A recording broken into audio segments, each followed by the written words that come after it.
राजधानी लखनऊ में करोड़ों रुपए की लागत से बनी एक बड़ी परियोजना अब सवालों के घेरे में आ गई है। जिस सड़क का उद्घाटन बड़े बड़े नेताओं की मौजूदगी में हुआ, वही सड़क महज 2 दिन में धंस गई। कल्पना कीजिए, जिस रास्ते को विकास की नई पहचान बताया गया, उसी रास्ते ने लोगों की सुरक्षा पर सवाल खड़े कर दिए। अगर उस वक्त कोई तेज रफ्तार वाहन वहां से गुजर गया होता तो क्या होता? क्या करोड़ों रुपए खर्च होने के बाद भी जनता को सुरक्षित सड़क नहीं मिल पा रही है? यही सवाल अब लखनऊ की सड़कों से उठकर पूरे प्रदेश में चर्चा का विषय बन गया है। दरअसल राजधानी लखनऊ में 1519 करोड़ रुपए की लागत से तैयार किए गए ग्रीन कॉरिडोर परियोजना के दूसरे चरण का लोकार्पण हाल ही में किया गया था। 13 मार्च को इस परियोजना का उद्घाटन मुख्यमंत्री योगी आदित्यनाथ और रक्षा मंत्री राजनाथ सिंह ने किया था, लेकिन उद्घाटन के महज 2 दिन बाद ही बीरबल साहनी मार्ग के पास सड़क का बड़ा हिस्सा अचानक धंस गया। यह सड़क हनुमान सेतु से निषादगंज को जोड़ने वाला मार्ग का हिस्सा है। घटना उस समय सामने आई जब बीरबल साहनी मार्ग के पास अचानक सड़क नीचे बैठ गई और वहां बड़ा गड्ढा बन गया। गनीमत यह रही कि उस समय वहां से कोई तेज रफ्तार वाहन नहीं गुजर रहा था, वरना बड़ा हादसा हो सकता था। सड़क धंसने की सूचना मिलते ही लखनऊ विकास प्राधिकरण यानी एलडीए के अधिकारियों में हड़कंप मच गया और मौके पर तुरंत मरम्मत का काम शुरू कर दिया गया।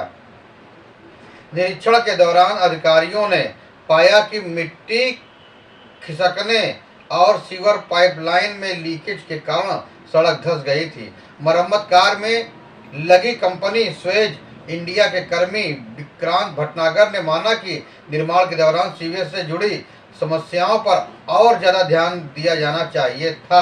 हालांकि इस पूरे मामले में एलडीए ने अपना बचाव करते हुए प्रेस रिलीज जारी की है। प्राधिकरण का कहना है कि जहां सड़क धंसी है वह मुख्य ग्रीन कॉरिडोर का हिस्सा नहीं बल्कि साइड पटरी का रैंप है। एलडीए के अनुसार यह समस्या उत्तर प्रदेश जल निगम की पाइपलाइन में लीकेज की वजह से हुई है और संबंधित विभाग मौके पर सुधार कार्य कर रहा है। इस घटना के बाद एलडीए के अपर सचिव ज्ञानेंद्र वर्मा ने इंजीनियरिंग टीम के साथ मौके पर निरीक्षण किया। अधिकारियों का कहना है कि ग्रीन कॉरिडोर के अलाइनमेंट में जाने वाली सभी यूटिलिटी शिफ्टिंग का काम पहले ही पूरा किया जा चुका है और इस लीकेज का नवनिर्मित मुख्य कॉरिडोर से कोई लेना देना नहीं ना, इसका कोई संबंध है। फिलहाल हनुमान सेतु से संस्कृत संस्थान की ओर जाने वाले मार्ग पर मरम्मत का काम जारी है और मुख्य मार्ग पर यातायात सामान बताया जा रहा है। लेकिन सवाल अब भी वही है, जब किसी परियोजना पर हजारों करोड़ रुपए खर्च किए जाते हैं तो क्या जनता को मजबूत और सुरक्षित सड़कें नहीं मिलनी चाहिए? क्या उद्घाटन के 2 दिन बाद ही सड़क का धंस जाना सिस्टम की लापरवाही की ओर इशारा नहीं करता है? अब देखना होगा कि इस मामले में जिम्मेदारी किसकी तय होती है और भविष्य में ऐसी घटनाओं को रोकने के लिए क्या कदम उठाए जाते हैं। यह सिर्फ एक सड़क के धंसने की खबर नहीं है, बल्कि यह उस भरोसे के धंसने की कहानी है जो आम जनता अपने विकास कार्यों और सरकारी परियोजनाओं पर करती है। जब किसी शहर में हजारों करोड़ रुपए खर्च कर बड़ी बड़ी योजनाएं बनाई जाती हैं तो लोगों को उम्मीद होती है कि उनका शहर बेहतर बनेगा, सुरक्षित बनेगा, विकसित बनेगा, उनकी यात्रा सुरक्षित होगी और आने वाली पीढ़ियों को मजबूत बुनियादी ढांचा मिलेगा। लेकिन जब किसी परियोजना का उद्घाटन होते ही कुछ ही दिनों में सड़क धंस जाए तो यह घटना लोगों के मन में कई सवाल खड़े कर देती है।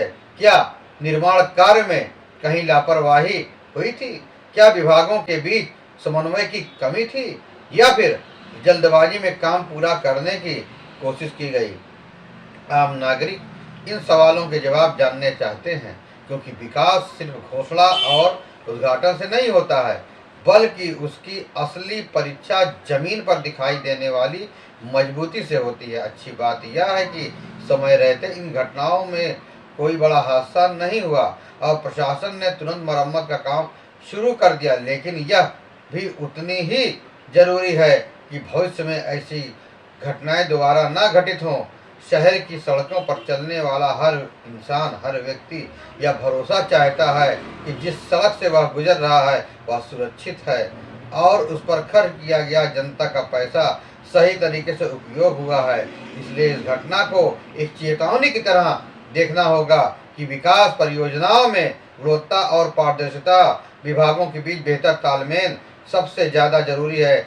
जब तक इन पूरी बातों को गंभीरता से नहीं लिया जाएगा तब तक ऐसी घटनाएं लोगों के विश्वास को कमजोर करती रहेंगी।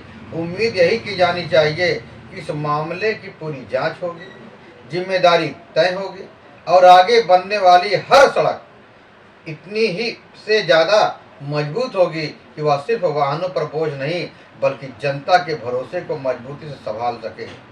दोस्तों, आपको यह खबर कैसी लगी? फिर मिलेंगे नई जानकारी के साथ, नई खबरों के साथ। तब तक के लिए जय हिंद, वंदे मातरम।